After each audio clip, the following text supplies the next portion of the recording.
move here within the last month, and so we wanted to bring it to your attention that this building is now vacant, and to just try to get some ideas on what we wanna do with it.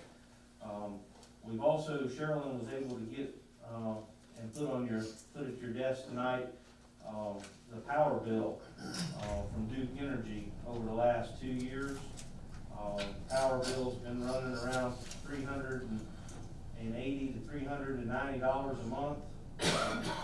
It's dropped off this last year because there hasn't been many people in the building, but the prior 2 years it was running around $380, $390 a month.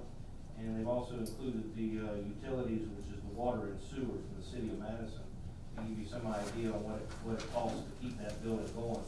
Also, there's additional cost, the landscaping that's maintained, and the health department's gonna keep that up for the next couple months until their contract expires. And so I just wanted to kind of bring it to the board's attention that this building is there. We want to surplus it. It's about a 5,000 square foot building, built in 1969, so it's 50 years old this year. We do have a small leak in the back south corner of the building, and we were working with the fellow that had re-roofed it a few years back about coming in and fixing that. I think it's still under warranty. We're working with him to see if it's still under warranty. And in your package there is a floor plan of the building. Sherilyn's got it up there on the monitors. And had been busted into a couple different offices over time. Hospice was in there, and several other people have used the buildings. So you can almost use it as two separate office buildings. On that photo, it'd be one to the right and one to the left. The leak is in the back, be the left-hand side as you're looking at that. The upper left corner is where the roof leak is that we need to fix. We have had a couple nonprofits contact me about it. One lady was gonna be here tonight, but I don't think She called me right at 5 and said Okay. she had a family emergency. Okay. Tina Johnson, she wasn't gonna be able to make it, but she did call me. Okay, good. So we do have some people that are interested in it, but one thing, of course, we wanna make sure that if somebody is gonna take the building over, I think we wanna make sure that they're able to take over all of the costs associated with the building, because there is ongoing costs to be able to maintain a building like that. We want to just kind of open it up to the board to see what the board's thoughts were on whether to surplus it or what you wanted to do with it. We really don't have a need for it internally, office-wise. We've got enough office space for the people that we have, and so we really don't have a use for it in office space-wise. My suggestion would be that I sit, as you know, on the hospital board for the county. They are looking at an urgent care facility. I think we're gonna be talking to the board of directors with the First Methodist Church about the old, Bank of America building that the church now owns there adjacent to the, city hall across the street there. And I think that's what they want, cause it would be uptown more. But I think if we could talk to, Ms. Stevens and the hospital board about possibly using that building as an attraction for some doctors to come in, if they could get some doctors to come into Madison, which I know they're desperately working on doing, that building might be something they could use as a doctor's offices for. That, I think, would be the most advantageous, unless we can find some other group that wants, and again, can make the payments, like you said, to upkeep the building. Well, that's a good idea, but why don't we just sell it, get rid of it, put it on the. I don't have a problem with that either. If that's, if we can, if you want to vote to put it on the market, just let's try to sell it. That might be one of the best things to do, but I think, I mean, it's kind of already set up for a medical type of deal. Right. But even if we did put it on the market, we're gonna have to keep the air conditioning going, is that correct? Right. You have to keep the building up and keep it going, or it'll deteriorate. And I believe, you know, that's why Ms. Albritton has been trying to consolidate you know, we all are throughout the county, are trying to consolidate and save money where we can. And, I appreciate them doing that, trying to get everybody into the new building but that leaves this building, so then we need to make a decision on what we wanna do. If we do wanna sell it, maybe we wanna get an appraisal on it, Well, kinda see what it's worth. You would need to first, that would be first, having been in real estate before, you would need to get an appraisal, and I think, although we have some very fine real estate people here, I think we need somebody who specializes in a commercial type building, to look at it as far as maybe listing it, because of the actual things that are in that building that could be a benefit. And I'm not suggesting, it may be a lot of other things besides medical, but it has been a professional building in the past, so I think, but we definitely need an appraisal on it, for sure. Well, Mr. Chairman, Yes. excuse me, if a motion is in order, my motion would be to declare surplus, Okay. and we have an appraisal done, and let's put it on the market. Sounds good. Do I have a second for the motion?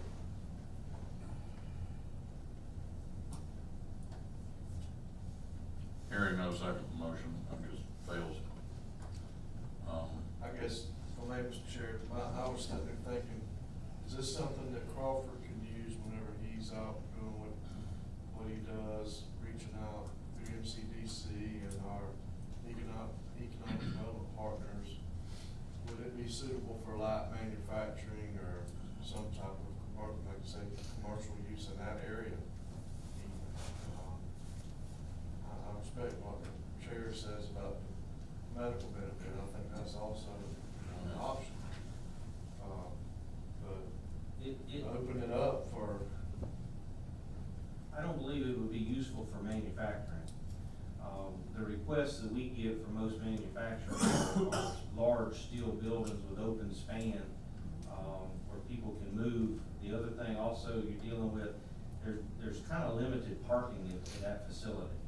So there, you know, if it was manufacturing where trucks needed to come in and out, it's not very conducive for that type of activity. But as far as if somebody was looking for office space and wanted to do sales, phone sales or something like that, just as office space, yeah, but not for manufacturing. well, I know we'd entertained some folks in the past, even on our land out here in Lee, for small buildings such as this right here, or if it was nothing more than taking in components, putting those few components together and turning around and then marking them back out again. You know, either through milling and such as that. I'm not trying to say I'm envisioning like a potato chip plant, or just my light manufacturing where you take in a few components. We had the overseas company one time, you know, talking to us about taking one component on a clock, and that's what they did, they put those together and then ship it right back out again. Right.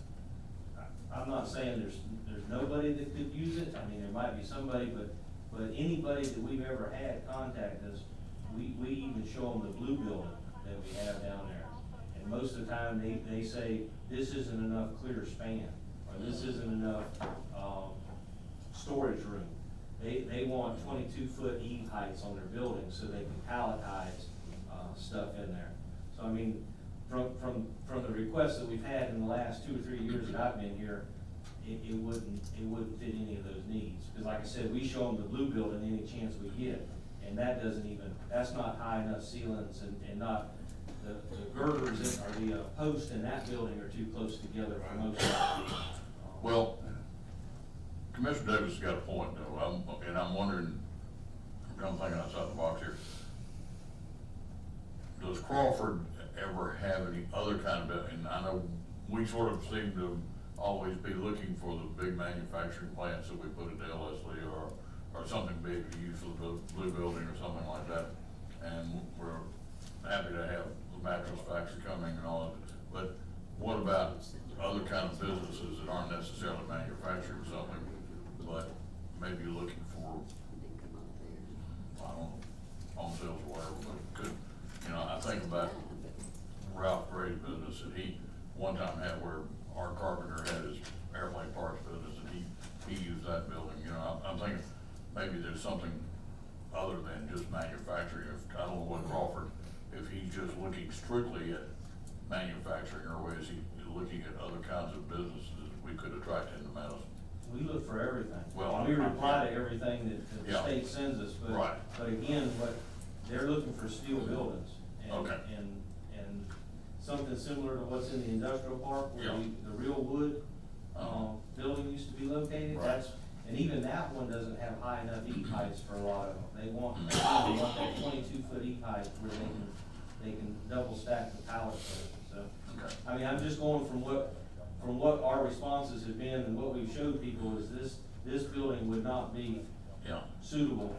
Now for telephone marketing sales or something like that, you can maybe do it because you're basically looking at just offices, little tiny yeah, offices. that's what I'm saying, just some kind of business that utilizes just office space, not big warehouse. Right.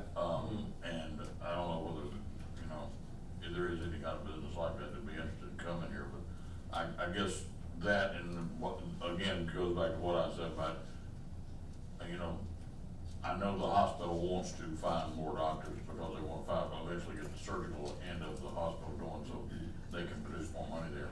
And that's first thought that comes to mind because of the fact that it hasn't been used, but, you know, thinking outside the box, trying to think of something other than just big manufacturing, what could that building be used for? And, you know, just either selling it or leasing it. We need to get it moved somehow, do something with it. Mr. Chairman. Yes. Kind of moving in that direction, I think before we do anything, we talked about getting an appraisal. We need to know what the building's worth. If it's something that we want to try to hold on to, or something we want to salvage. We really don't know what the value of that building is, Well- 50-year-old building. The original motion from Commissioner Moore was to get an appraisal and do that, and I think, you know, Well, do we have to have a surplus before we do an appraisal? Do we have to have it? I Can we don't just know. do the appraisal first, and then you can make your decision where you want to surplus it, or, well, you gotta know what it's worth before you do anything. I don't see why we can't do just an appraisal of it. We'll have, but then we can, once we get an appraisal number, then we can talk about whether we want surplus or what we want to put it on the market for sale or Would you need whatever. a motion just to have an appraisal done?